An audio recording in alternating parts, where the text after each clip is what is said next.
¿Cómo anda? ¿Qué cuentan? ¿Cómo les va? ¡Viernes! ¡Viernes! Sí. Agárrenlo, que no se vaya tan rápido.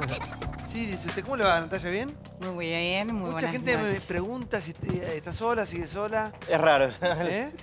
No voy a responder. ¿Es sí o no eso? ¿Viste? Ay, qué misteriosa. El año pasado formé una pareja con usted, señor. ¿Eh? No pasó nada. Ni lo conozco al señor. No anduvo eso, ¿eh? ¿Y?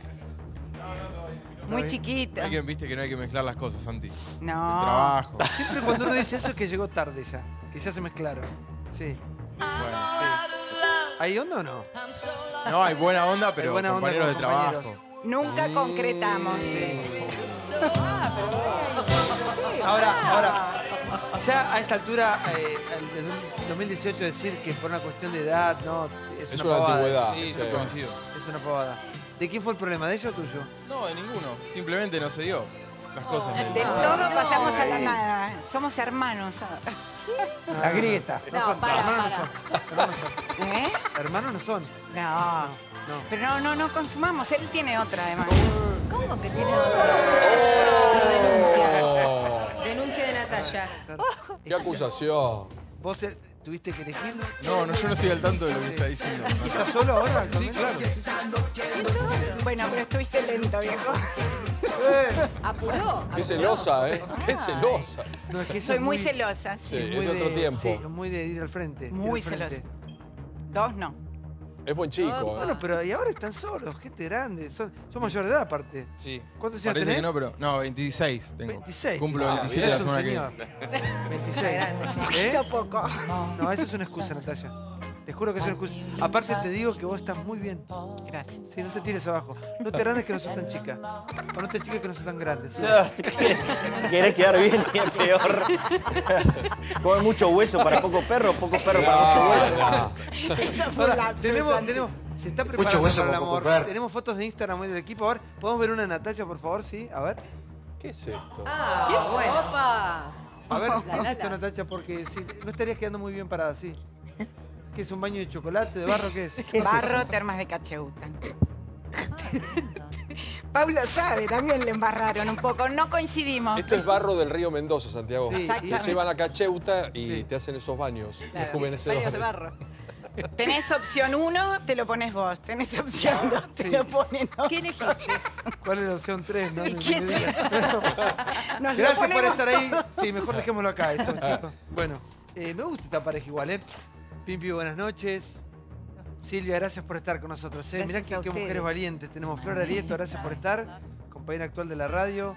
Clarita, buenas noches, gracias Hola, por ¿qué tal? venir. ¿Cómo estás? Bueno, a todo el mundo saludo. Muchas gracias por estar con nosotros. Triaca en el centro del debate. Fuerte respaldo del gobierno. Después de la polémica en torno a la forma en la que el ministro de Trabajo despidió a su empleada doméstica, Marcos Peña salió públicamente a ratificarlo en el cargo. Triaca va a ser investigado por la Oficina Anticorrupción que encabeza Laura Alonso, teniendo en cuenta la incompatibilidad de ser funcionario, incluir empleados en el SOMU. Ya no vengas, que no vengas porque te voy a mandar a la de tu madre. Sos una Yo trabajo como interventora en el sindicato de marineros, en el SOMU, que es donde me metió Jorge, en Vos una sos agrupación. funcionaria en el sindicato del Caballo Suárez y al mismo tiempo trabajabas como casera en su quinta. Es extraño, ¿no? Sí, ambas cosas, sí. Son la serie de irregularidades que estamos enterándonos que suceden en el marco de la intervención del SOMU. Que claramente, como mínimo, merece que el ministro vaya al Congreso y dé las explicaciones correspondientes. Y la señora dice que tiene conocimiento de 250 personas nombradas también en esta misma situación. En un tema tan delicado como el SOMU, nosotros priorizamos equipos que ya conocemos, digamos. Entonces surgió de ahí esa alternativa. Pero nada tiene que ver con una compensación a su trabajo y ninguna otra cuestión. Es un error centralmente no por la funcionalidad, porque creemos que fue a trabajar, por lo que nos ha informado y cumplió, tenía una razón, que era la confianza necesaria, porque nosotros hemos elevado la vara y tenemos que estar a la altura de la vara que nos ponemos. ¿Le puede costar el cargo? No. A ver, Rabanal, buenas noches. ¿Qué pasa con Triaca? ¿Le va a costar el cargo o no? No, creo que por ahora no. Además, la definición del gobierno de hoy lo lleva a un límite al apoyo del que es difícil volver. Es decir, hoy, además, el jefe de gabinete hoy dijo, claramente cometió un error, hizo toda la evaluación de daño. No digo que esté bien ni mal, es descriptivo lo mío. Y llegó al punto de decir, bueno, salvo que en la investigación judicial o en los análisis que haga la Oficina Anticorrupción ahora aparezca alguna otra cosa, a uno le da la sensación que Triaca es, en primer lugar, demasiado de adentro del gabinete, demasiado de confianza. Es un tipo que lo consideran demasiado valioso adentro del gobierno, demasiado involucrado como para pagar el costo político. Y en segundo lugar, sería reconocerle a los sindicatos con los que el gobierno está pujando ahora un triunfo demasiado grande. Silvia, buenas noches. Hola. ¿Cómo has vivido toda esta semana que ha sido la semana de Triaca, ¿no? Triaca en la mira. ¿Qué crees que va a pasar o qué te gustaría, ¿no?, que pasara finalmente con el ministro? Bueno, el mismo jefe de gabinete dijo que este gobierno se ponía la vara muy alta y realmente si eso es efectivamente así, en cualquier país normal del mundo, pasó en Estados Unidos por algo menor, digamos, por algo menos importante en el sentido de que acá no solo está el insulto y el empleo en negro, sino también utilizar el poder como ministro para hacer emplear a esa persona en un sindicato que está intervenido por el gobierno. Da la impresión que no debería continuar en su cargo. Ahora, lo salen a bancar públicamente. Sí, llama la atención. Es una irregularidad, además, judiciable. Digo, porque ya no es un tema ético solamente. Esto de la vara alta es cierto, pero si es así, el gobierno, la verdad que debiera dar una señal. Es cierto lo que decía Rubén, que es de la mesa chica de Cambiemos. Es cierto que el contexto no ayuda para que el gobierno le suelte la mano, porque es entregarle a los sindicatos con quienes está en pie de guerra y con negociaciones importantes, paritarias, reforma laboral en el medio, al ministro. Pero la verdad que las irregularidades son muchas. El exabrupto ya ha quedado de costado realmente, porque vos no podés, porque hemos tenido históricamente casos similares en la Argentina que hemos condenado y en muchos casos le ha costado el puesto a más de uno, tener en la intervención, por ejemplo, del sindicato del SOMU a Sandra Heredia como una suerte de compensación salarial de otras prestaciones que le daba en su casa particular. Y además, el ministro de Triaca, la verdad es que tiene a muchos familiares en cargos públicos. Entonces, si están haciendo una chique de planta pública, si están hablando de ajustes, si están hablando de reducir planteles en todas las áreas administrativas, acaba de nombrar el ministro, bueno, acaban de nombrar en Banco Nación en realidad, a una de sus hermanas. Otra de las hermanas del ministro también tiene un cargo en el área... Todos los que nos quejamos durante todo este tiempo... Absolutamente. Bueno, el caso del Banco Nación es emblemático porque mucho acá dijimos de la hija de Rossi, de Delfina. Está bien, 26 años, quizá uno infería con razón que no tenía experiencia suficiente. La hermana de Triaca, en este caso estamos hablando de Mariana, venía trabajando en el banco, es contadora, pero igualmente la esposa de Triaca también, que tiene un cargo, Loxisano es su apellido, en el área de salud. De modo que, la verdad, el gobierno debiera dar una señal. La Oficina de Corrupción... Flor, buenas noches. ¿Qué tal? Hola, buenas noches. Me parece que es un buen momento para que la justicia actúe en tiempo real. Porque acá por lo menos tráfico de influencias hay, o sea, valerse de un lugar de poder como el ministro para utilizar un gremio intervenido por el Estado, justamente por el ministerio del que es titular. Parece que es una buena forma de empezar a ver si los jueces realmente están decididos a hacer justicia, más que nada poniendo el foco en la cuestión pública, cuando están en el poder y no cuando se van, ¿no? Es un buen desafío para el juez que le toque la causa, que creo que ya está denunciado. Pimpi, buenas noches. Hola. Sí, por favor. A mí me gustaría empezar solidarizándome con la señora, hermano. ¿Qué manera de tratar? No sé, a mí me parece que no es un tema menor. Es la persona que el ministro tiene empleada, es una persona que merece su respeto y su buen trato. Mirá, yo tenía una profesora en la facultad nuestra, la profesora Chichi Kundani, murió el año pasado, excelente profesora, y ella me decía... Yo a las personas que trabajan en mi caso, trabajan conmigo, las trato de usted, porque como hay una relación que no es simétrica, yo marco claramente el respeto con que yo debo tratarla. Te hablo de hace 40 años, ¿no? Pero se me grabó eso y me parece tan importante. Yo no creo que sea un tema menor. Igual y tampoco Moreno un era tema suizo. menor. Moreno era suizo, señora. Usted trabajaba con Moreno, que era suizo. Trataba bárbaro a la gente. Moreno es bien argentino y patriota, hermano. No tiene nada que ver, nada que ver. Te estoy diciendo que ese trato, no habrá nadie que trabaje con Guillermo que te diga lo que vos estás suponiendo, nada. Pero ahora estamos hablando de este caso, donde encima el jefe de gabinete tiene el descaro de decir que tiene la vara alta. Sí, no sé, la vara alta, ¿qué querrá decir? que a todos les parece muy natural el maltrato a los trabajadores, además de haber hecho una intervención a un sindicato y tratar al sindicato como si fuera de su propiedad. No, y el Eso trabajo en ya negro, ¿no? Y el trabajo en negro. Y además, porque si es realmente verdad si el lo del ministro de trabajo no Trabajo, registrado, ella imagínate. se blanqueó, digamos, y se regularizó su situación laboral 2015, a poco de asumir o el mismo momento en que asume Macri la presidencia, pero ella reconoce que desde 2013 trabajaba y estaba en negro, ¿no es cierto? Entonces la verdad que son irregularidades muy serias. Sí, yo creo que en un país más o menos organizado el ministro ya hubiera renunciado.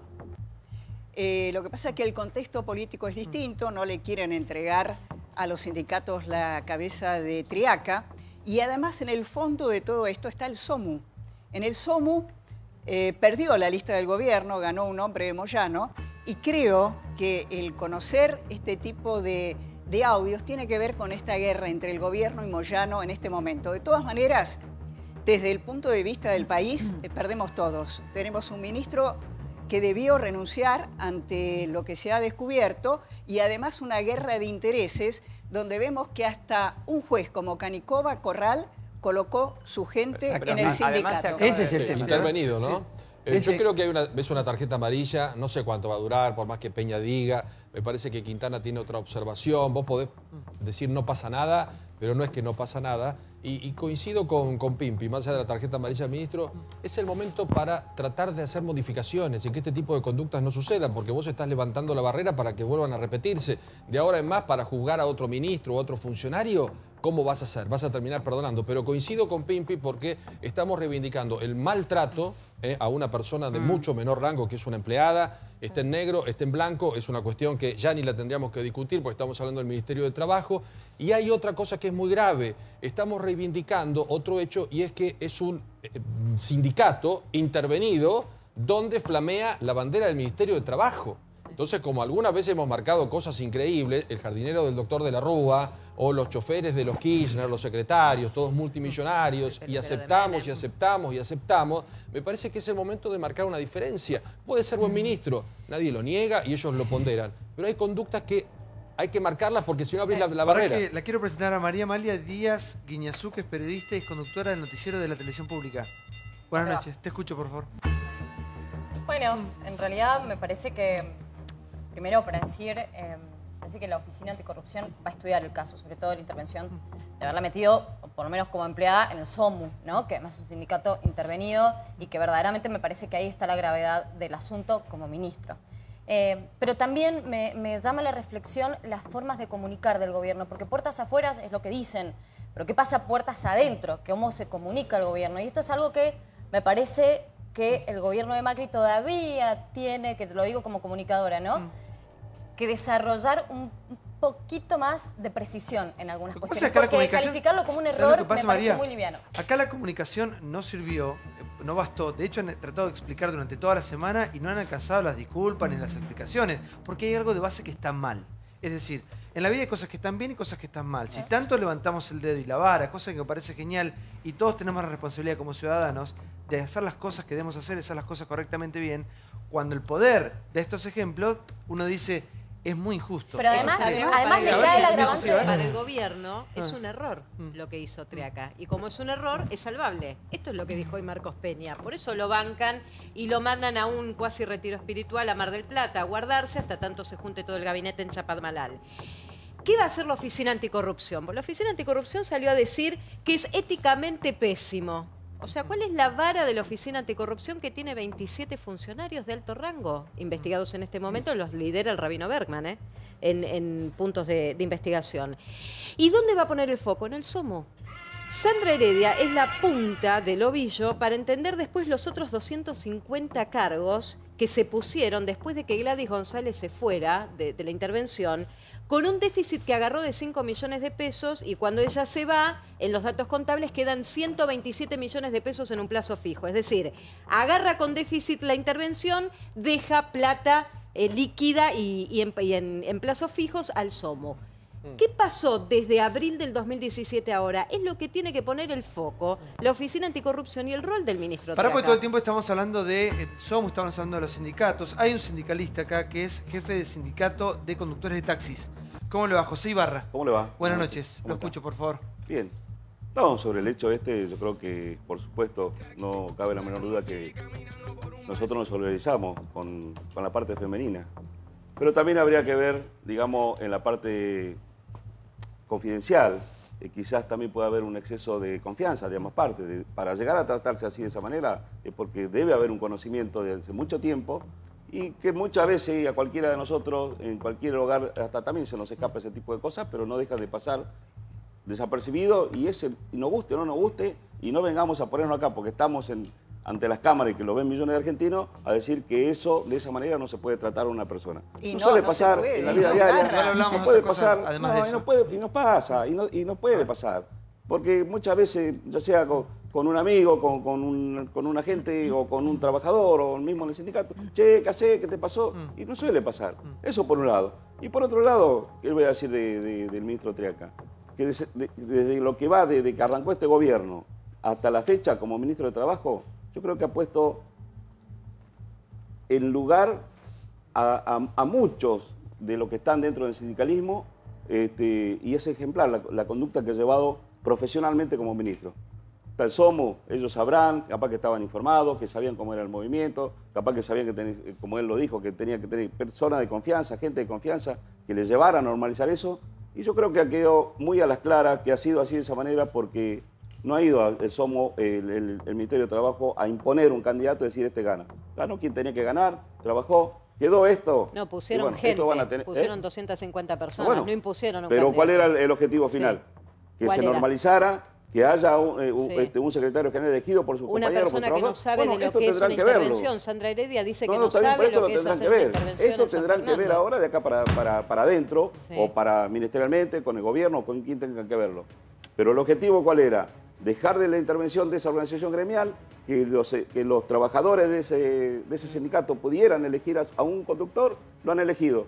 No ha ido el gobierno a decir, o el ministro a decir, che, este es el candidato y este es el que tiene que ganar. pusieron gente. Sí, yo te acordás acá hace mucho tiempo cuando fueron las elecciones. Dijimos que las elecciones dejaban dos grandes mensajes para mí. Uno era, bueno, el éxito del gobierno, habiendo manejado muy bien lo que era la polarización. Pero el segundo, que la gente nos había dado a toda la política, no solamente al oficialismo, a todos, un mensaje de que terminar con la corrupción. Teníamos que hacer, y por lo tanto acá dijimos, que en especial el gobierno debe hacer un esfuerzo adicional a la transparencia. Claro. Y hoy vemos acá un sindicato intervenido que Clara dijo algo muy importante. Si ustedes recuerdan este caso, cuando lo tenía Canicova Corral, estaba sospechado ese caso. Y estaba sospechado Canicova. En un momento parece que hubo un arreglo, Canicova lo interviene, se lleva mejor con el gobierno, y hubo un arreglo, estaba claro dónde las cosas cambió. Ahora, como bien dice Clara, no solamente el gobierno puso gente, el juzgado. Hicieron del SOMO un botín, el gobierno y el juzgado, para repartirse cargos Y parientes del juez. de Parientes del 150.000 pesos y otro de 200 y pico como interventor de la obra social. Esto es lo grave. ¿Hay connivencia entonces entre el poder político y el poder judicial? Ahora que le quiero preguntar a Silvia cómo ha vivido, porque el personaje obviamente de la semana fue el Papa, sin lugar a dudas. ¿Cómo ha vivido la visita de Francisco en países hermanos? Como Chile, como Perú. Bueno, parece que no le fue bien a Francisco, sobre todo por Mejor haber... en Perú que en Chile. Mejor en Perú que en Chile, pero da la Buonasera. impresión, por lo que uno ha leído en las crónicas periodísticas, que el hecho de que él haya amparado a ese obispo encubridor tuvo un costo muy alto para el Papa. Una pena, ¿no? Porque es una figura, realmente es un argentino al cual todos deberíamos estar orgullosos. Es el personaje más importante del mundo y que haya cometido este error, que los chilenos se lo han marcado, lo vimos hoy todos en los diarios, lo que fue la misa en Iquique con tan poquita gente, bueno, una pena. Bueno, el Papa está... ¿Para qué vamos a escuchar la palabra de...? Porque la que sale a defender al Santo Padre es nada más y nada menos que Eve de Bonafini, después de todo lo que ha pasado. Eve habló de Francisco. Francisco está actualmente en Perú. Exacto. Está culminando una gira por países limítrofes y esto es lo que ha dejado. Mirá. El elogio menos pensado. En el medio de la gira del Papa por Latinoamérica sorprendieron las declaraciones de la titular de las Madres de Plaza de Mayo destacando la actitud de Francisco. quiero hablar un poco de la gira del Papa, porque la verdad está haciendo historia. A diferencia del 87, este Papa se reunió con todos. En el 87, el Papa que había salió al balcón con Pinochet. Y había un pueblo que aplaudía. Es realmente impresionante la cantidad de pañuelos blancos que están saludando con recogimiento. Desgraciadamente, como nos pasa acá, porque no es que acá no hay gente que esté de acuerdo con Macri y no hay gente que esté de acuerdo con los militares. En estos países nuestros, desgraciadamente, pasó lo que pasó, porque una gran parte de la sociedad, o 30%, como sea, estuvo de acuerdo. El Papa Francisco también pidió perdón. Yo no sabía que había 78 sacerdotes que abusaron de los niños desde el 2000. Estaba requete cubierto de policía que lo cuidaban, se bajó y caminó cuadras y cuadras abrazando y sintiendo que el pueblo chileno lo respetaba y lo quería. Y dijo algo muy interesante, que él se va a morir cuando lo llame el de arriba. Me parece que es verdad, no cuando quieran algunos. Sí, bueno, por favor. A ver, no tengo el micrófono. Sí, Paulo. Una evolución por parte de la señora Bonafini, porque recordemos que la señora Bonafini, cuando es consagrado Francisco, sale a destratarlo diciendo que era un hombre que había colaborado con la dictadura.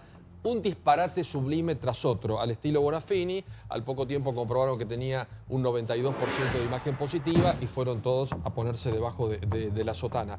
Lo que hay que reconocer, y bien lo estábamos planteando aquí, que Francisco tuvo un sofocón muy grande con el tema del abuso, porque él en un principio en Chile habla del abuso. En segunda instancia reconoce el dolor. Pero en tercera instancia, cuando él niega lo que ha pasado, hay que decirle a Francisco que en la Argentina hay 62 casos que están abiertos, pero como consecuencia que las víctimas decidieron hablar ante la justicia. La justicia jamás investigó un caso o denunció, y menos la iglesia, porque la iglesia puede denunciar, puede apartar. Metodología de la iglesia. Hay un abuso en Córdoba capital. El cura es trasladado a Santiago del Estero. Hay un abuso en Santiago del Estero, el cura es trasladado a Santa Cruz, sin lugar a solución. Entonces hay que decir que todo lo que se ha avanzado, y acá la sociedad también levantó mucho la vara y no quiere más curas abusadores, monjas abusadoras, cómplices de todo esto, ha levantado la vara a un punto de decir, la iglesia tiene que comprometerse. Sí, Pimpi. No, yo, por el contrario, creo que lo que ha hecho el Papa en Chile y está haciendo en Perú es maravilloso. Y creo que ha tenido 80.000 personas en Iquique, no han sido 400.000 como alguien dijo que esperaba que fueran, que iban a ir de acá, de allá.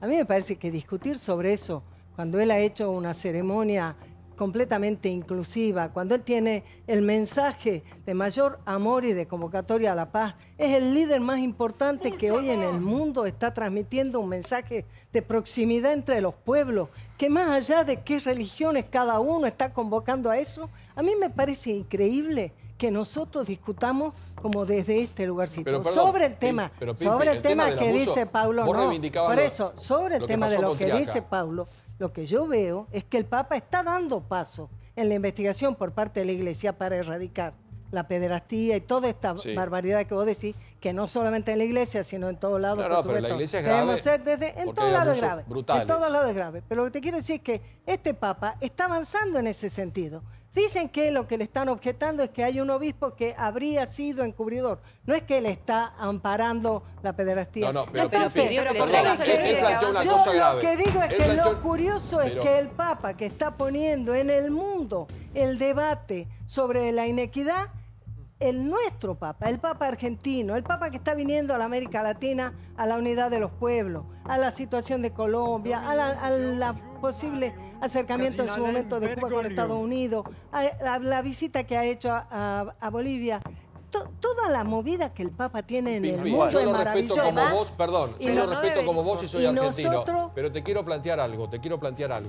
De 15 millones de chilenos, hoy los chilenos dieron el número oficial, hubo 1,5 millones de personas movilizadas, significa el 10%. Pero es el país menos secularizado de América Latina Exactamente, también, ¿eh? Pero vayamos a un tema, si vienen a decirte, usted está protegiendo a una persona y el Papa dice, como no hay ninguna prueba, tráiganme alguna prueba. Las pruebas las traen las víctimas. Me parece que hay que escuchar a las víctimas y que no hay que entrar en ese terreno yo defiendo a cualquiera. Lo que está hablando es del encubrimiento, no del abuso. Sí, no, a ver, más allá del tema de estos temas muy puntuales que le costaron, creo yo, a la gira del Papa Francisco algunos dolores de cabeza, los que siguen la trayectoria de la Santa Sede, del Papa y las visitas. Hoy cuenta incluso Sergio Rubín, que me parece que es un hombre que conoce lo que pasa con la Santa Sede y con la imagen del Papa en el mundo. Contaba sorprendido que la gira por Chile fue el peor viaje que emprende Francisco desde que asume en el pontificado, que estuvo plagada de controversias, más allá de los números, si fue más o menos gente. Es cierto que fue menos gente de la que esperaban, sobre todo en Iquique, que la prensa chilena también fue bastante dura con él, el diario La Tercera, lo que han reflejado respecto de las conversaciones que tuvo con periodistas en cuanto a pedir que le lleven pruebas, digamos, de los curas abusadores. El conflicto Bachelet-Piñera, el presidente ya electo de Chile, las cuestiones ideológicas. Fue un viaje bastante accidentado, me parece, para la Santa Sede. La gira venía mal antes de que él hablara específicamente sobre la No, yo lo que quería decir en relación a lo que dijo Eve de Bonafini, que hay que recordar que Juan Pablo II, al cual ella desprecia acá, evitó la guerra entre Argentina y Chile. Cuando los militares chilenos y los militares argentinos estaban comprando féretros porque iban a la guerra, la intervención de Juan Pablo II evitó el desastre de los dos países y miles de jóvenes muertos de ambos lados. Así que a ella que le gusta la memoria, es bueno recordarlo. Fue también un Papa Juan Pablo II dedicado a la política global internacional, diferente de lo que me parece que hace Francisco, por lo menos cuál es su política, y su política es la de abarcar la periferia. Es lo mismo que hacía San Francisco de Asís. A ver, o por lo menos eso es el mensaje que él quiere transmitir, y de hecho pone ese nombre. Y lo de Bonafini, yo quiero volver a este tema porque me parece verdaderamente muy polarizado, me parece muy de argentino típico. En algún momento lo desprecia, lo tira abajo de la mesa, lo pisotea y de repente, cuando no solamente tiene popularidad, sino cuando se empieza a decir que es un papa peronista, de alguna manera, porque da esa sensación, ¿no? De repente Francisco, bueno, es un tipo que, bueno, medianamente uno se puede juntar a charlarlo. ¿Será por eso que a algunos no les gusta, digo, porque dicen eso del Papa? No, pero hay que ser un poco coherente también. Porque la verdad es que el Papa es un tipo que se ha mostrado, de hecho no viene a la Argentina por el panorama político que se vive hoy.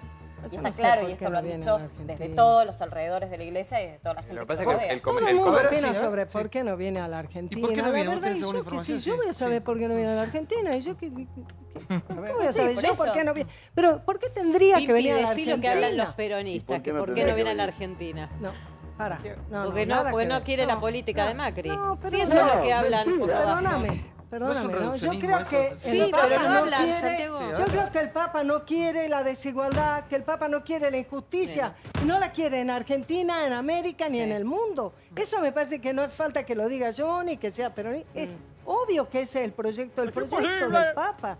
El proyecto por el que él está bregando cada día con esa humildad y con ese amor hacia la gente. Yo creo que eso es como ella dice, pero yo lo único que diría de la Eve es que en todo caso a mí me maravilla que una mujer de la edad y de la lucha de la Eve, ella al principio le pareció horrible lo de Papa, lo criticó. Te lo pido como ser humano. Que lo fue comprendiendo el lugar que el Papa ocupa en el mundo, en la lucha por un mundo mejor, y lo abrazó, y a mí eso me parece maravilloso. Flor, ¿Por qué vos le vas a pedir que vuelva para atrás con eso? Yo divido mi vida y a lo mejor es muy rígido entre gente que viola la ley y gente que no la viola, digamos. Entonces, para mí, el Papa, coincido en que es un Papa de la periferia y que trabaja fuertemente por la igualdad y por la unión, pero tiene que, si quiere legitimarse aún más y evitar que los poderosos del mundo lo ataquen por ese lado, tiene que entregar a los pederastas. Aparte, dentro de la iglesia hay un tribunal que los puede juzgar per se. O sea, en el derecho canónico vos te divorciás y la iglesia te expulsa y no podés, si te volvés a casar civilmente, no podés volverte a casar por iglesia. O sea, que si tenés ese poder, también tenés el poder de agarrar a un cómplice o un encubridor siendo vertical y entregarlo a la justicia ordinaria para que lo juzgue. Creo, en línea a lo que decía Pimpi, este Papa creo que hasta en la historia ha marcado una diferencia con el resto, sobre todo con el trato que le da la iglesia, a él representando la iglesia de diversos temas puntuales y temas relacionados con diferentes sectores de la sociedad en el mundo que se han enfrentado. Lo que se ha puesto de moda, que lo han hasta politizado, utilizado, lo de tender puentes. Esto lo implementó este Papa, pero además trató tema del abuso, con discusiones o no, el rol de la Iglesia ante la sociedad. Hoy habló de deforestación. Pero él tiene poder de policía para entregar a los Hoy habló de deforestación y de abusadores. trata de personas. O sea, le exigimos, me parece, de más a un Papa que en vez de, entre todos, defender, no solamente que es argentino, que es el Papa más carismático que ha existido, Juan Pablo II también lo ha sido, pero digo, es nuestro y nos podemos a discutir cosas chiquititas. No, la pederastía no es cosa chiquitita, disculpame. El abuso de menores. Démosle la derecha, él es un hombre inteligente, sabrá por qué lo plantea así. No, por favor, de uno. Él es un tipo inteligente, sabrá por qué, digo, démosle ese tiempo. Que juzgue a los curas y lo entregue a la justicia ordinaria, esa es su legitimación. ¿Vos crees que Francisco encubre a esas personas? Es vertical la iglesia y él es el jefe de la iglesia. Démosle la derecha ya ha demostrado que es un pasa es que tipo... cuando vos decís así, hay gente que está hace 25 años que está pidiendo justicia porque fue abusado a los 6 cuando estaba estudiando para tomar la comunión. Me parece que no dimensionamos lo que significa el abuso y aparte el abuso atravesado por la fe. Yo le creo a Francisco y espero los tiempos como es vertical esto, no es una cuestión de fe, querido, es un escándalo, derecho. es un escándalo como ejemplo, y vos hablabas del derecho canónico, que acá la Iglesia todavía banque a Grassi.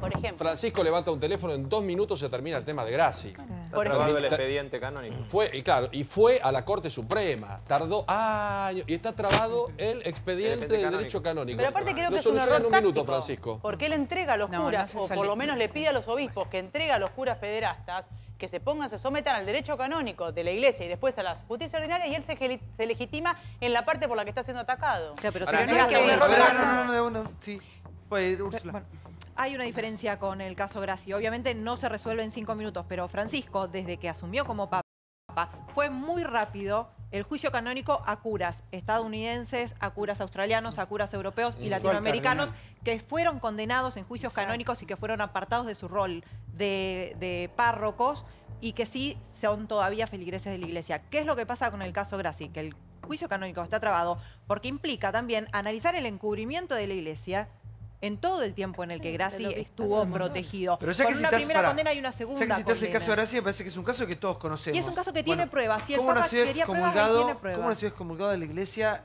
Grassi, Clara? El tema Grassi realmente asombra que se lo haya mantenido ahí siempre en la superficie y no haya sido apartado inmediatamente.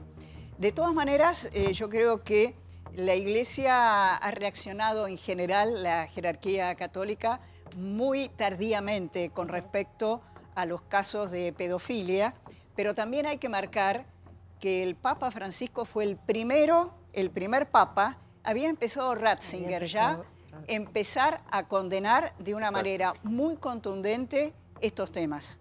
Hay un argumento por el cual me parece, Santiago, que la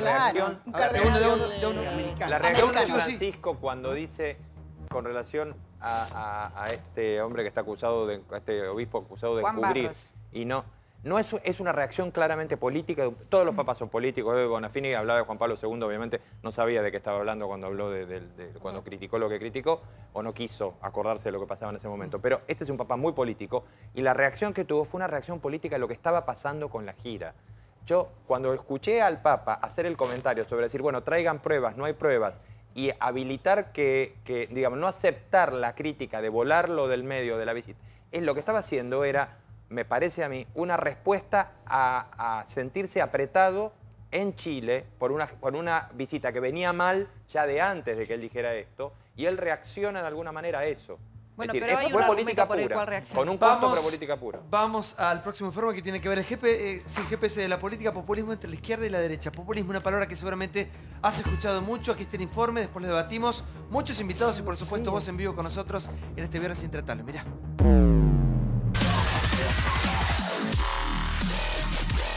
Hoy estamos votando en un país absolutamente normal. Yo dificulto que hoy haya en Venezuela una persona que se acueste con hambre. I don't win. This country will be Argentina. It will be Venezuela. Anuncio el aumento salarial por tramos. Populismo. El mundo en debate. Fuerte discusión mundial alrededor de figuras políticas que, más allá de tener una inclinación ideológica de derecha o de izquierda, son catalogadas como populistas. Para algunos es el mal de todos los males, para otros una solución para los más humildes. ¿Demagogia o distribución de la riqueza? Es el mal del populismo, que es el consumo ahora chiquito, ya inmediato. Hiciste creer a un empleado medio de que su sueldo medio servía para comprar celulares, plasmas e irse al exterior, porque eso tuvo una ilusión, eso no era normal. Sí, claro, preocuparse por los vulnerables, por los pobres, por los viejos, por los pibes, por el estudio en igualdad de condiciones. Si a eso le querés llamar populismo, llamale como quiera, ¿qué me importa? Pero los ciudadanos no votan Por pensar, la ciudadanía vive en otro satélite. Argentina es el único país de América del Sur que sacó al populismo del gobierno por elecciones libres. Los venezolanos tuvieron 5 oportunidades, porque hubo 5 elecciones libres y votaron por Chávez. El populismo con dinero es difícil, ¿eh? Cuando tienen para repartir. Venezuela o Santa Cruz nos muestran los costos del populismo. Soy populista y lo reivindico, para mí no es un estigma. Si no fuera por los populismos, ¿cuántos de nosotros sabríamos leer y escribir? Argentina ha sufrido décadas de populismo. Una buena parte de la sociedad no le está pasando bien. Ahora, sabemos que si no hubiéramos hecho las cosas que hicimos, le estaría pasando muchísimo peor.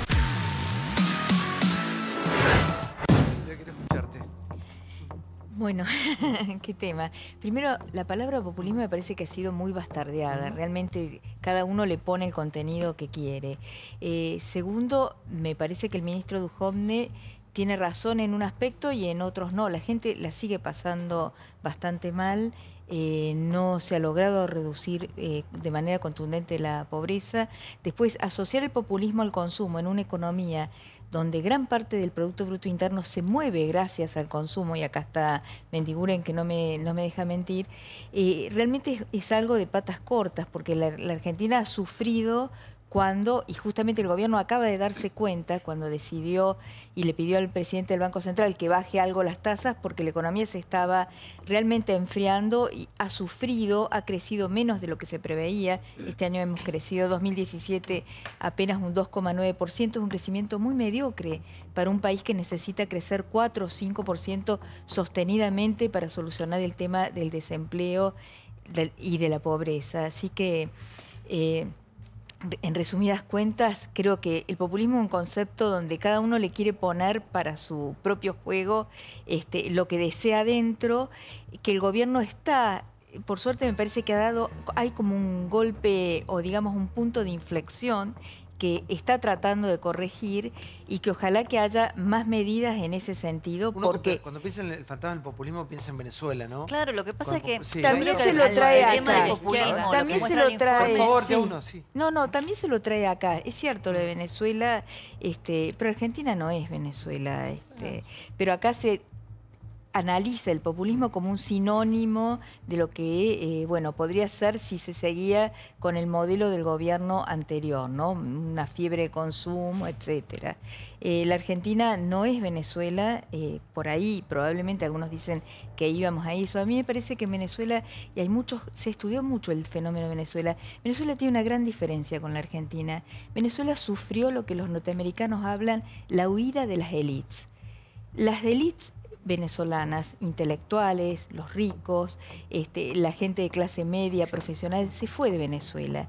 Y por eso Venezuela tal vez está como está.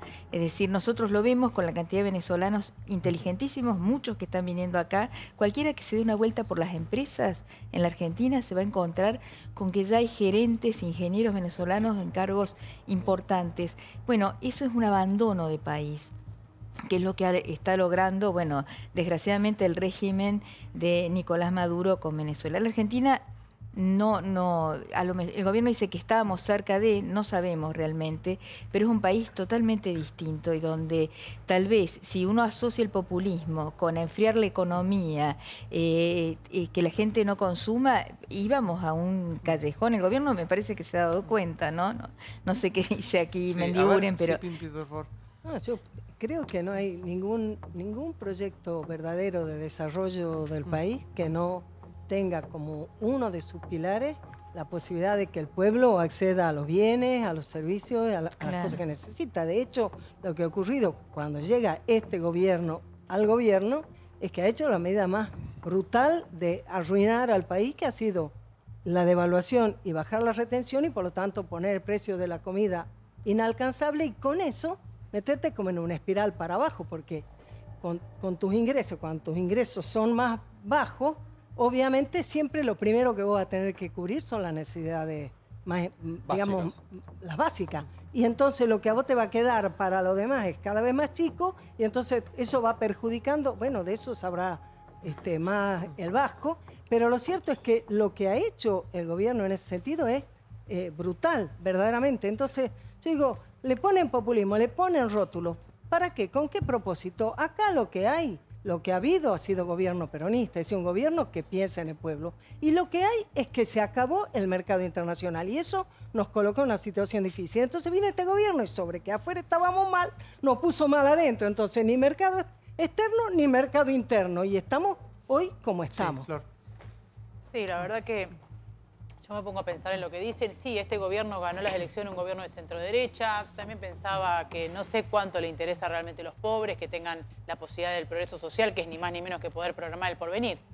Pero la verdad que los gobiernos que se dicen nacionales y populares, recuerdo millones de fondos públicos que nosotros habíamos denunciado con el gobierno de Cristina, que tenían que ir destinados a los pibes de las villas, y la verdad que los manejaban los barras, que son los mismos que los manejan ahora, y no ha menguado la cantidad de guita que baja y la verdad que a los pibes no les llegó el progreso, la posibilidad de ir a la escuela. Todavía seguimos tramitando la beca de un pibe para que pueda llegar a la universidad que vive en una villa en González Catán. Entonces digo, este gobierno ganó las elecciones por el déficit del gobierno anterior. Decirse nacional y popular y en la profundidad de las villas están sin cloacas y estuvieron sin cloacas, con ese gobierno nacional y popular y con este gobierno de derecha que, digamos, no tiene esa sensibilidad que en teoría decían los gobiernos nacionales y populares. Pero uno que se define populista es Zaffaroni. Zaffaroni está en todos los portales con sus dichos. Ayer le adelantábamos algo, lo escuchamos al populista. Según el propio se define, Zaffaroni diciendo lo siguiente. Escuchá. No va a depender de nada político. Lo que yo diga, lo que diga cualquier partido político, etcétera, que quiere que llegue, que no llegue, etcétera. Yo quisiera que se fueran lo antes posible, porque así hacen menos daño. Pero bueno, eso es un deseo personal, pero eso no tiene nada que ver, ni lo que pasa en el campo político va a tener absolutamente nada que ver. Lo decisivo va a ser la crisis del programa económico inviable. Por otra cosa no se van a ir.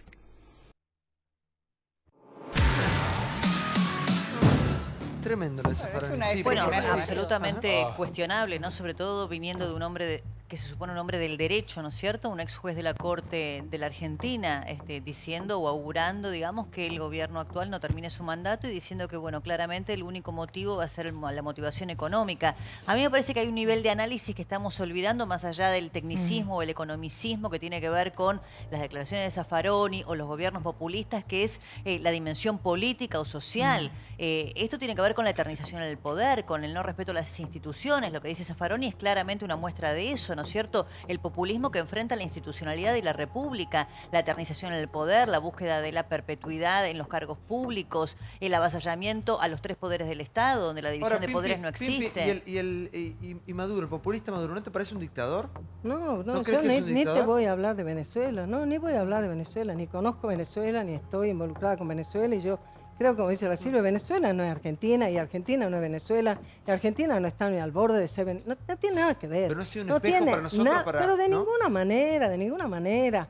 Una cosa es que los países de América Latina en su momento hayan tenido forma de cooperación y otra cosa es incomparable, es absolutamente incomparable. Y este gobierno no tiene ninguno de los parámetros que supuestamente ha puesto en marcha, ninguno lo ha cumplido. Ni las metas que se propone desde el punto de vista de la economía. Mirá, la última no voy a decir gracioso porque no es gracioso, pero es que se haya terminado de aprobar el presupuesto nacional, que parte de los supuestos que el gobierno hace de qué va a pasar con la economía, y al día siguiente el equipo económico hace una conferencia de prensa para decir que cambia los supuestos sobre los que ha hecho todo el cálculo. Este gobierno no es serio. Este gobierno no tiene ni planes ni mesa y a la gente la quiere afuera. Un momento, porque usted va a ver un montón. Me parece que lo que ella hace es una trampa tremenda y peligrosa, porque en realidad ella está justificando con palabras que suenan bien. Obviamente, las medidas impopulares no son defendibles porque cuestan y cuestan mucho dolor al pueblo, pero lo que hace ella es defender a un hombre antidemocrático y que me llama mucho la atención, además de la Corte Interamericana de la OEA, que siga permitiendo que Zaffaroni sea juez. Además, por otro lado, Zaffaroni fue perdóname, un yo juez no de he la defendido dictadura a y lo que usted Zaffaroni ni hace, hablar señora, de es una Zaffaroni trampa. ni... Usted justifica... Perdóneme un momento. Sí, pero es que vos estás poniendo en mi boca nada que ver. Escuchame, el peronismo no está para nada. Muy bien expuesta. El peronismo no está para nada. ¿De qué habla peronismo? En ese punto de vista que tiene Zaffaroni. El peronismo desea que este gobierno cumpla los plazos y sobre todo desea que se dé cuenta de los gravísimos errores que comete y los corrija. Bueno, y el peronismo está dispuesto y lo está haciendo a acompañar para eso. Decirle, no, hasta aquí, esto no. Bueno, Zaffaroni no está en el peronismo. ¿Qué querés que te diga? Yo no hablé de Zaffaroni. Perdóname. ¿Y Maduro qué le parece? Yo no hablé de eso. Yo hablo de lo que yo pienso, de lo que yo quiero hablar y de lo que creo. No dije nada sobre Zaffaroni. Pero quiero poner por claro que el peronismo no está en esa. No está en la idea de que se vayan. No, que termine su gobierno y que además corrijan los enormes siempre tengo que tirar algo acá. Pero no salen a repudiarlo tampoco. Pero por supuesto que no debería salir a repudiarlo, pero por supuesto que no. Pero tenés a alguien que está dentro del espacio y no dicen nada. ¿Quién es el referente del peronismo que se habla tanto en este programa? Hablamos ¿Quién mucho es el referente qué? Porque la oposición está fragmentada en este momento, el peronismo. Claro, pero yo qué es lo que estoy viendo, que el peronismo está en un momento difícil, porque después que perdimos la elección es un revuelto. Vos tenés 13 gobernadores que son peronistas, tenés los dirigentes sindicales, tenés los senadores, tenés los distintos bloques peronistas dentro de la Cámara de Diputados. Y bueno, yo creo que todo eso va confluyendo. Nosotros acá en la capital militamos con Moreno, vamos a trabajar para que en la elección interna esté clara una alternativa que es precisamente un peronismo unido. No lo votó nadie en la elección. A Moreno le fue no lo votó nadie. Contaste 52.000 votos. ¿Por qué no lo votó nadie? 52.000 votos. Contate vos 52.000 votos y después conversemos. Pudieron superar las pasos. Perdóname. Tienen que ir a algo superador, si no pierden. 2013, 2015, 2016. La unidad del peronismo. Bueno, pero ¿qué es la unidad del peronismo? Lo superador. Y para eso hay que poder discutir, hay que poder elegir. ¿Y qué más democrático que ir a las elecciones? Me parece que y algo si bien, no nos votan, no votan tampoco, no hay problema. Acompañamos. Pero me parece, como lo hicimos. Pero me parece que está bien marcar la diferencia con Zaffaroni y poner un punto. Yo soy bien democrático. Pero me parece, eso está muy bien, Pimpi. ¿Qué es la idea? Pero no es la única. Igual, perdón. Sí, a ver. Yo creo que... Ahí voy, Vasco, sí. ¿Por qué tengo que hablar de Zaffaroni? Quería preguntarte, ¿el kirchnerismo es peronismo o está fuera? Es que mirá, ¿vos te acordás, Clara? ¿Vos te acordás, Clara, cuando Néstor decía, nos llaman kirchneristas para bajarnos el precio? ¿Vos te acordás de eso? Los gobiernos de Néstor y de la Cristina fueron gobiernos peronistas que tuvieron mucha gente no peronista en su fila. Esa es la verdad. Y mucha gente que acompaña a la Cristina no es peronista. La Cristina es peronista, algunos peronistas la acompañan, otros están distantes. No me contestás. Pero todos tenemos... Es que yo creo que el kirchnerismo... Yo no sé qué es el kirchnerismo. ¿No sabés? No sé qué es el kirchnerismo. Yo sé claramente lo que es el peronismo. Perdón. Y creo que el peronismo siempre para participar electoralmente ha convocado a frente a partidos no peronistas, pero los tiene que liderar. A ver, Diego, sí. Yo no estoy de acuerdo. Quiero que este gobierno termine su mandato, 2019. Eso ni se discute, como todos los gobiernos. Se discute por lo que dijo Zaffaroni. Está diciendo, porque voy a coincidir en algo con Zaffaroni, pero no justamente en eso. Entonces, aclaro para que no salten de forma inmediata y me corten antes de terminar la conclusión. Quiero que este gobierno termine. Me encantaría que no sea reelegido o que, de forma democrática, que no tenga un sucesor. Me encantaría que el peronismo se deje de embromar, que gane tiempo, que se pongan a discutir y que propongan algo serio y un proyecto concreto. Ahora, es cierto que este gobierno, para mí, mi opinión, está provocando un daño, no te digo irreversible, pero muy serio en nuestro país. El endeudamiento, el desempleo, la desocupación, bueno, todo que tiene más o menos lo mismo.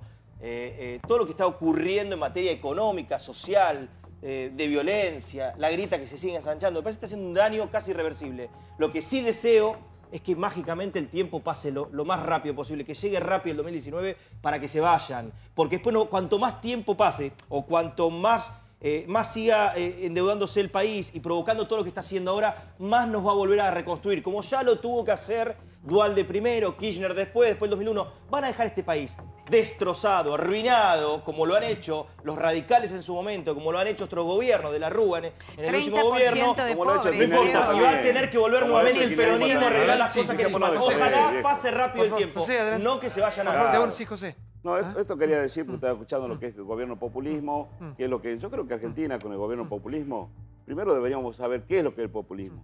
Si que darle que viva de la dádiva al pueblo o generar puestos de trabajo para que el pueblo viva del trabajo. Si nosotros seguíamos con el gobierno de Cristina Kirchner llevándonos a la gran cantidad de dádiva y de ver la cantidad de guita que se chorearon y de ver cómo se revoleaban los bolsos, cómo contaban la maquinita los millones de dólares y festejaban con whisky, y que, como bien decía ahí una panelista, de que no llegaban los fondos a donde realmente tenía que llegar si algún vecino necesitaba, ya sea de una villa, de una provincia, de un pueblo, de lo que fuera, Argentina, no llegaba porque estaban los punteros que se choreaban la guita. Entonces seguramente estábamos ya a 2 materias, como lo decía mi querido compañero Momo Venega, de aprobar la materia de Venezuela. Y estábamos para llegar a eso. Entonces, si este gobierno hasta ahora ganó y fue elegido por la mayoría del pueblo, entonces lo que hay que respetarlo. Y si nosotros que decimos que somos peronistas, el peronismo no es sectario ni golpista. Y nosotros este gobierno lo tenemos que acompañar. Y lo vamos a acompañar hasta el 2019. Exacto. Y en estos 2 años que ya lleva el presidente Mauricio Macri gobernando, después de haber recibido una pesada herencia, y ya tiene que empezar también a mostrar cuál es el plan de gobierno que está teniendo para nosotros. Nosotros, como 62 organizaciones, soy el secretario general adjunto, le hemos hecho saber por distintos canales al presidente que no se corte el hilo por lo más sano, que somos los trabajadores. Que no paguemos nosotros este tipo de cosas, no solamente a los trabajadores. Cuando digo trabajadores, digo a los que están sin trabajo, cuando digo a la clase media, a la clase pobre, a los más necesitados, de ese tipo de cosas. Entonces ya el gobierno va a tener que empezar a ver. Pero uno ve, porque está el gobierno por un lado y está la oposición, que también de alguna manera u otra va gobernando, ¿no? A través de la Cámara, los representantes. A mí me llama mucho la atención, y que me pasaba también con el gobierno anterior, cuando había gente que ocupa el rol de opositor queriendo que todo explote. Queriendo que todo explote no nos conviene absolutamente a nadie. Quiero decir 2 cosas. Primero, que el peronismo, tal como lo describen acá todo, es una entelequia. O sea que si seguimos así, hay Macri 2844. O sea, vamos a reventar el planeta y va a seguir Macri de presidente, porque la verdad que es un mamarracho el peronismo así todo amontonado que se creen que... Primero. Segundo. Pero en algún momento nosotros nos estamos organizando. Discúlpeme, señor. Usted va a tener que explicar a mí si está de acuerdo con la declaración jurada de bienes de los sindicalistas, porque usted habla mucho del pueblo trabajador y hay 40% de trabajo en negro, entonces el sindicalismo no ha defendido el trabajo en negro. Y yo no me voy a sentar con sindicalistas en una mesa opositora con gente que le declaración jurada de bienes, el certificado no antecedente policial, le presentamos todo lo que tenemos que hacer. Y no porque haya algunos sindicalistas que estén también con aviones privados y cajas llenas de dólares, no quiere decir que seamos todos iguales. A usted no le importa, porque yo trabajo las 24 horas del día para defender los derechos de mis trabajadores. Bueno, porque el sindicalismo también, todos amontonados ahí, nadie explica dónde está la plata, 40% de trabajo en negro, no defienden a los trabajadores. Porque hay periodistas buenos y hay periodistas malos. Yo no me siento peronista con gente que tiene que explicar de dónde sacó los fondos. Y hay funcionarios buenos y hay funcionarios malos. Y no mezclemos todo por igual. Discúlpeme. A ver, porque yo estoy acá y me gano todos los santos días la que me tengo que llevar a mi casa con el suelo de frente. Espera que no le saco nada a nadie. No es una interna peronista, porque la verdad lo que yo digo es, todos hablan del peronismo, y termina siendo una entelequia, y terminamos supuestamente personas que tenemos como una identidad peronista, que tampoco es la cuestión de fe, ¿no? A ver, una cuestión de identidad, te das cuenta que tenés que sentarte con unos mamarrachos que tienen que explicar porque tienen la fortuna. Entonces digo, yo en esa no voy. Por eso no estamos dentro del peronismo, porque me parece que hay que depurar y tienen que ir a explicar a la justicia qué han hecho estos peronistas que dicen vamos a juntarnos todo contra Macri. Macri ganó las elecciones legítimamente, es de centro derecha, es posible que la choque si no modifica, no le interesa a los pobres, o por lo menos no se siente realmente conmovido por gente que come bosta. Ahora, lo que hicieron los gobiernos peronistas y todos los que robaron en nombre de Perón, de Evita y de los pobres dejando la pobreza que dejaron, a mí no me sumen esa entelequia, a eso es lo que voy. Entonces digo, con este nivel de cinismo, de hipocresía, de peronistas que se sientan acá, que han hecho un desastre con los números, con la caja, con la pobre, que venga a decir, nos juntamos a ver si Macri en el 2019 se va, no cuenten conmigo. En esas condiciones no, porque primero que explican la justicia dónde están los fondos para el pueblo. A eso es lo que voy. Sí, Vasco. Sí, bueno. Bueno, desviamos un poquito, tema de algo que es interesante. Nosotros lo que vos habías hecho el planteo antes, que me parece muy interesante, es cómo salimos de esta, ¿no? Yo soy desarrollista, formación, y creo que la Argentina, si no crece, no hay solución posible, nada resolves. Y Argentina tiene un problema endémico, central, que cada 10 años tenemos crisis externa. ¿Por qué tenemos crisis externa? Porque nos faltan dólares. ¿Por qué nos faltan dólares? Muy simple, porque le vendemos al mundo lo que vale poco y le compramos al mundo lo que vale mucho. Conclusión, hasta cuando estás creciendo, estás en crisis, porque no te alcanza todo lo que juntás cuando vendes para pagar lo que necesitas. Conclusión, cuando viene esta crisis, eternamente, fíjate, es lo mismo, Santiago, aparecen dos clubes. El club de los devaluadores, que dice esto se arregla devaluando, como si devaluando vas a arreglar infraestructura, la presión fiscal. O el club de los endeudadores, que dicen este déficit se arregla con deuda. La deuda no es buena ni mala, como un cuchillo, sirve para matar o sirve para comer. Pero si vos esa deuda es para corregir tu problema, que es el subdesarrollo, que es la matriz productiva, bienvenida sea. ¿Y qué significa cambiar la matriz? Argentina hoy exporta $400 la tonelada, importa 1.600. Hoy Argentina exporta trigo, importa fideo, exporta cuero, importa zapatos. Es decir, no puede agregar valor en nada de lo que hace. Una tonelada de trigo son $170. Hoy esa misma tonelada en fideo son $1.600. Y así te lo puedo decir. Ese es el camino a recorrer. Esa tiene que ser nuestra discusión. ¿Cómo se crece? No cómo nos sacamos entre nosotros. Entonces ahí aparece en la crisis el populismo, que es el que dice repartamos lo que no hay. Y el otro, que es el liberalismo, neoliberalismo, que dice vamos a ajustar porque ajustando el crecimiento viene por añadidura. Y falta un plan de desarrollo. Pero, ahora, Vasco, te pregunto mientras tanto. Yo lo que creo que me parece bárbaro lo que acaba de decir el Vasco, porque, y esto se lo quiero decir a Pimpi, dividamos y diagnostiquemos que el populismo es una enfermedad, porque lo estamos describiendo como una característica de un gobierno que no le da la espalda al pueblo. Y no, eso es un gobierno popular. El populismo es otra cosa. Claro. Que el kirchnerismo lo haya tenido Ernesto Laclau desde Londres, dictándole teoría en su exilio dorado en Londres, sobre qué bueno que era la demagogia del populismo para gobernar un pueblo, fue un defecto, fue una enfermedad. Además el populismo, de izquierda o derecha. Exactamente. Es que el populismo es lo que está usando Donald Trump en los Estados Unidos para controlar al pueblo. Es decir, es pan y circo, es tirarle a la gente lo que la gente quiere escuchar y no tirarle a la gente lo que realmente hay que hacer. Y digo esto ¿por qué? ¿Y por qué tomo el Vasco? Porque ese es el peligro que yo estoy viendo en este gobierno, en el gobierno de Macri. Y es no tomar la decisión, someterse a alguna de las costumbres que tenemos heredadas del kirchnerismo, del populismo, y no tomar las decisiones duras, que no son decisiones que sean populares, sino que son decisiones que en realidad, Santiago, hay una frase en esto que es muy buena, que dice, gobernar es dar malas noticias.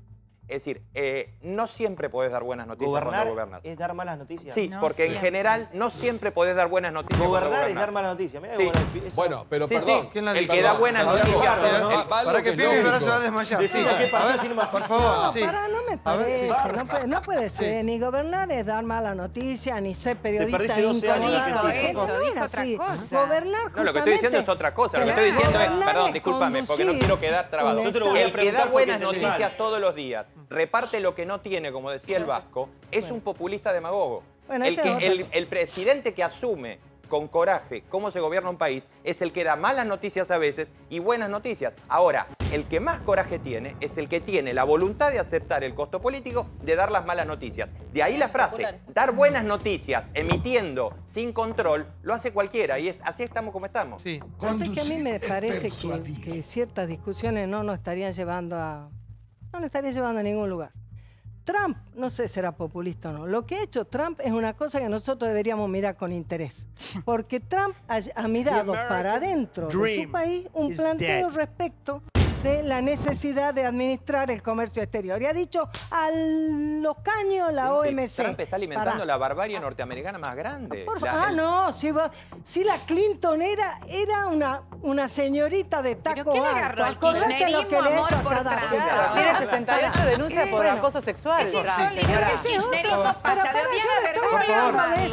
Ni estoy hablando de las personas de Trump. Por favor, dejemos de banalizar. Estoy diciendo que lo que está haciendo Trump está poniendo la discusión sobre la relación entre los países en otro plano distinto al que lo puso el consenso de Washington durante años. Pero escúchame, está cerrando el mundo después de 50 años de haber sufrido el cierre del mundo. Nosotros lo venimos teniendo cerrado para nosotros y abierto para ellos desde siempre. ¿Qué me decís? Por el contrario, nosotros intentamos, nuestro gobierno intentó cuidar y administrar el comercio exterior para cuidar el empleo. Porque yo creo que efectivamente hay que tener ojo, y mira, lo dijo Pichetto el otro día en una entrevista en La Nación que me pareció maravilloso, porque él tuvo una frase, él dijo, el peronismo tiene responsabilidad no solo de cuidar a los que están absolutamente desposeídos, tiene la responsabilidad de cuidar a los trabajadores, a las empresas, que son los que crean la riqueza. Sí, terminar Venezuela. Estoy terminando de hablar yo. Estoy terminando de hablar. Digo, esa frase me parece a mí que es la síntesis mejor a la que nosotros debemos y podemos arribar, porque este gobierno sí que nos está llevando, como dijo una de las chicas recién, si no lo estrella, y sí, lo está llevando a estrellarse. Bueno, es cierto lo que decía respecto del ejemplo Trump y mirar hacia adentro y lo que hizo su gobierno, como usted describía. Sí, claro, haciendo negocios con Venezuela, con Irán. Fíjese usted que los negocios con Venezuela terminaron en la justicia, porque el ex embajador argentino en Venezuela, Eduardo Sadous, denunció lo que se llamó la embajada paralela, que no era nada más ni nada menos que sobreprecios y coimas en todos los negocios entre la Argentina y Venezuela. Esta denuncia está en la justicia y es una denuncia que tiene el juez Ercolini. Lamentablemente, a Sadous, cuando vino con esa denuncia, el kirchnerismo no solamente lo sacó de la embajada, sino que lo procesó, lo denunció por falso testimonio. Entonces, eso sucedió con el Pueloy, con los intereses a los que nos prestaban el dinero. Bueno, pero eso fue beneficioso para la Argentina. De la administración de la economía. Habla de Perdón, quiero decir algo. Explíqueme, Pimpi, ya que tanto alarde hace su gobierno, ¿por qué las mayores ganancias se las llevaron los bancos y las cerealeras? Si realmente hicieron la revolución que hicieron de generar trabajo. Yo te voy a explicar otra cosa. Yo creo que lo que ha ocurrido es que nosotros hemos tenido una oportunidad de crecimiento, un gran crecimiento, que ha sido un crecimiento con inclusión, con más empleo, con oportunidades para los que no podían tener empleo, con una cantidad de políticas con sus más y con sus menos. No quiere decir que no hubiera una pero cantidad las ganancias las tuvieron las cerealeras y los bancos. Sí, ellos, ¿viste? Esos que ganan siempre. Esos ganan siempre. Ahora, ellos ganan siempre, pero cuando hubo gobiernos peronistas, y por eso el peronismo es la mala palabra de los sectores más acomodados de la oligarquía argentina, lo viene siendo desde hace 70 años.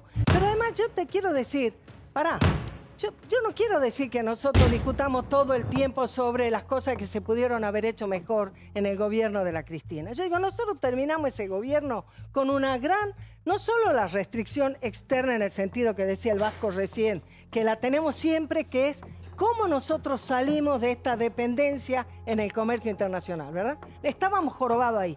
Lo que pasa es que ahora estamos peor, porque ahora vos tenés un gobierno que gasta más de lo que recauda y un país que vende lo mismo que hizo Cristina con los déficits paralelos. Perdón, Santiago, dos pares de medias Angola le vendieron a ustedes, Pimpi, cuando fueron a hacer ese papelón, le vendieron dos pares de medias y dos globitos pinchados de Clarín Miente. Dejaron 32% de pobres, por favor. Las cosas tal vez te sirvan, por favor, no sirve en la política. Yo te respeto. No sirve en la política banalizar eso. Un gobierno que termina, ustedes que dicen de inclusión, un gobierno que termina con 32% de pobres. Mentira. Ustedes en el INDEC mentían permanentemente. Es la mentira del macrismo que pasó 8 meses y una corrupción galopante robándole a los pobres. Firmaron un acuerdo de venta de carne con el Magreb. Niño, cuando Todesca tenía 4 empleados, sacaba los índices de inflación perfecto. Agarró el INDEC, pasó 8 meses, no podía dar un número. Pero Pimpi, no hablemos del INDEC, que fue una vergüenza. Fue el gran caballito de batalla de Clarín para enfrentar al votos sacó el señor Moreno corrido por la gente. ¿Sabés qué es lo peor? Que ella se arroga eso ya se salvó la representación del peronismo. Esa discusión la salvó la justicia en todos los niveles. Este es el daño, por eso yo trato de pensar, viste, haciendo meditación y me estoy equilibrando, porque este es el daño, te lo juro, porque me agarran, me va a agarrar. Bueno. Estás bien hoy. En eje. Este es el daño que le hace realmente a la discusión en serio de una oposición, personas que es una cuestión de fe, esto, que creen que está todo bien, que dejaron un país maravilloso. Ganó Macri porque ellos perdieron, permitieron que la centroderecha gane elecciones legítimamente porque han hecho un desastre. Scioli sacó el 58% de la provincia de Buenos Aires y yo lo padecía a Scioli con su bonaerense, causas armadas, reventando pibes en la villa, nunca le dieron nada, robándose la plata del envión. Entonces lo que digo es, ¿de qué están hablando cuando hablan? Ahora, estas personas, no lo personalizo a ellas, sino la que habla, ¿no? Que es parte de un colectivo, que se arroga el peronismo, a la oposición, empasta de tal manera la discusión en serio para oponernos a este gobierno por la positiva, democráticamente, institucionalmente, republicanamente, que eso, ¿viste? Que vos decís, loco, no, hay 8.000 años de Macri así, porque esta gente no tiene capacidad autorreflexiva, no se corre del lugar, sigue promoviendo la grieta, sigue diciendo que este gobierno es una bosta y ellos son divinos. Ustedes que no son ni críticos ni aportan nada. Nosotros aportamos. Siguen ensuciando el gobierno anterior y no cuestionando lo actual. Defínanse también un lugar, así también crecemos como tal. Seguimos pensando en lo que pasó. El tema Triaca no tuvo nada que ver Cristina ni la herencia y la alternativa lo apañan. Todo, no. ¿Qué lo apaña? Lo escuchaste a la exdiputada Eliana Schwimmer el otro día que habló en nombre del Frente Renovador y pidió que lo echen. No escuché a nadie exigir la renuncia en el gobierno. Sí, que lo echen a él, en su momento aburre. Bueno, dale, defínanse y sean oposición verdadera antes de hablar de cuánto tenemos para Macri si hay gente como ustedes. Tenemos Macri para 2.400. Te voy a decir una cosa, Brancatelli. Nunca voy a hacer oposición como sos vos. No, seguro. Por más que pague el costo de perder 50 elecciones. Algo en este ¿Sabés gobierno? por qué? Porque yo tengo honra y me están viendo mis hijas. Y esta es la patria de mis hijas. Entonces nunca voy a hacer oposición como hacen ustedes que quieren que se estrelle todo. Yo soy periodista. Si vos sos dirigente, tenés que ser oposición. Vos sos militante político. Yo no soy dirigente, soy periodista. Por ahora no tengo cargo. Como tiene usted, no me postulo en lista. Sos militante político. Si son opositores, de verdad, sean opositores. Si van a ser opositores blue y negocian algunas cosas y arreglan otras, háganse cargo de que Macri está hasta 2.400. Y vamos a pagar el costo que tengamos que pagar perdiendo las elecciones, que tengamos que pagar para instalar las bases institucionales de una república que no se estrelle. A ver, háganse cargo. Ahora quiero escuchar la voz de Silvia, que es como... ¿Un bálsamo? Sí, un bálsamo. ¿Y en qué sentido? Yo creo, a ver, a mí me parece que lo del INDEC fue gravísimo, Pimpi. Nosotros estamos a ciegas y Todesca, vos estás mintiendo. ¿Sabes por qué? Porque Todesca lo único que hizo en el INDEC fue dar malas noticias para el gobierno. No dio buenas noticias, como hacía Moreno transformando los índices para que el gobierno de Cristina nos dijera que había menos pobreza, menos inflación, menos déficit. Eso tenés que asumirlo porque vos fuiste parte de ese equipo. Y es una pena que ustedes no reconozcan la verdad y que no hayan hecho una mínima autocrítica con eso. Por otro lado, a ver, Trump no hace más, como dice aquí, no hace más que cerrar el mundo. Cuando Mendiguren dice, nosotros exportamos el trigo, tal cual, pues bien, no nos compran. El problema, el drama que tenemos en este momento en el mundo es que no nos quieren comprar los productos elaborados. Anda a venderle a Europa, por ejemplo, un alimento. Claro. No te lo compran. Anda a venderle a Estados Unidos actualmente. Lo único que le podemos vender son los limones. Ni siquiera el biodiesel, que requiere un poquito más de elaboración. Por eso Macri, discúlpeme, sí, en algún momento dijo tenemos que dejar de ser el granero del mundo para pasarse al supermercado. Bueno, pero que justamente es el problema. Nos llenaron la góndola a nosotros. No nos dejan mandar, pero es que el problema es que no nos... Es la macroeconomía la que te lleva a eso. Exactamente, claro. No, bueno, habrá que tener una política comercial mucho más inteligente.